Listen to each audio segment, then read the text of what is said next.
Have you ever felt like the hardest part of your job isn't it actually the work itself, but getting people to notice the impact you are making? We are told to work hard and let the results speak for themselves, but in reality, 71% of meetings are considered unproductive, and even the most seasoned professionals find themselves burned out, wondering why they are being ghosted by their own leadership when it comes to promotions or new opportunities. The problem is that most of us are operating on autopilot. We show up to meetings with our heads down, hiding behind our phones in the elevator, and using conversational safety nets like small talk about the weather because genuine engagement feels too risky. We treat selling our work like a pushy used car sales pitch, so we avoid it entirely to keep from bothering the boss. But what if the secret to being seen as a leader isn't about being the loudest person in the room, but about mastering the small intentional moments that brew into real momentum? Today, we are joined by Amy Reczek, founder of Sales and Presence and author of the amazing book Connect to Close. Amy spent 17 years in the corporate trenches, watching talented people get stuck in energy draining tactics. She's here to show us how to stop winging it and start using a method.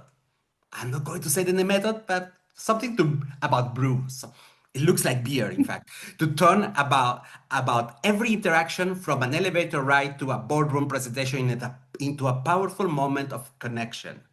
Amy, thank you very much for making the time to be with us, and welcome to the show. It's so wonderful to be here. Thank you for having me. Listen, I was mentioning to you, I read the book. Yeah. And I want to dig straight ahead in one part where I had a couple of questions. You Mhm. say that your meeting starts before you walk into the room. That's a part that really resonated with me because I remember back in the days in my corporate life that it wasn't the case.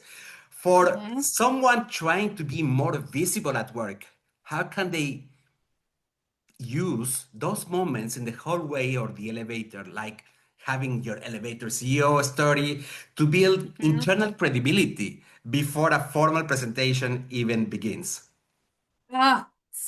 You went right down the rabbit hole with like the best question ever. So yes, your meetings start before the meetings. Everyone who's listening or watching, write that down. Your meeting starts before the meeting.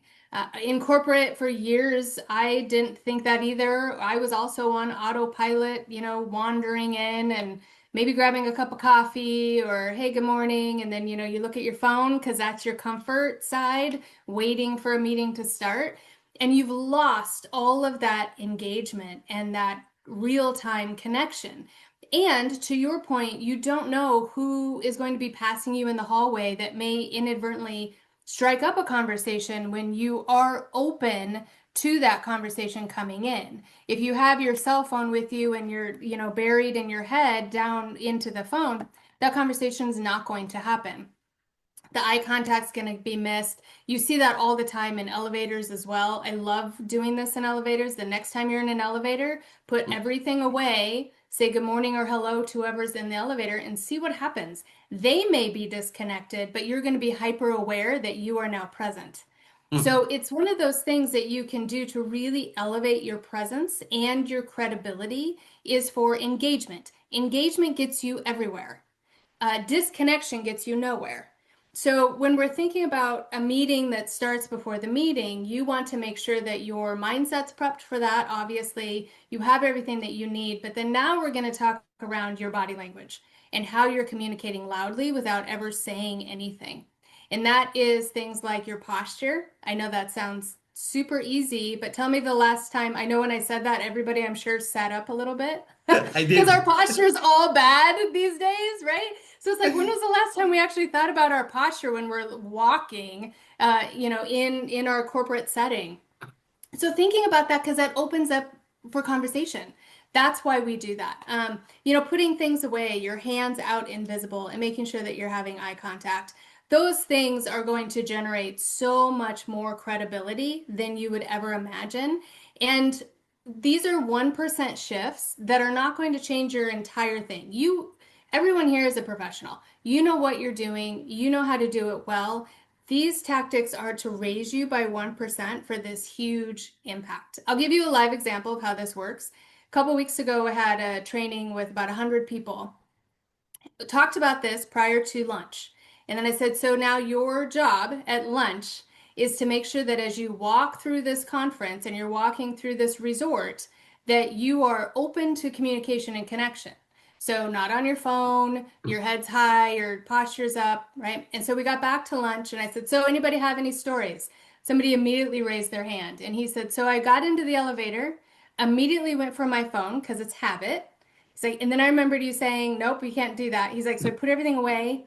And then all of a sudden, the CEO of our company walked on the elevator and we had a great conversation.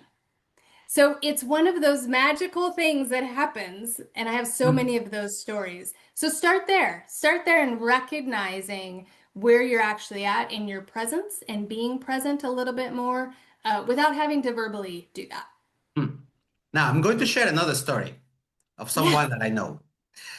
This person, even though he's quite used to speaking events, whenever there is a speaking event, I have spotted that this person goes, is going to be preparing, reading the bullet points that he needs in order to speak because he's afraid of forgetting something and Yes. he's a little bit of a control freak.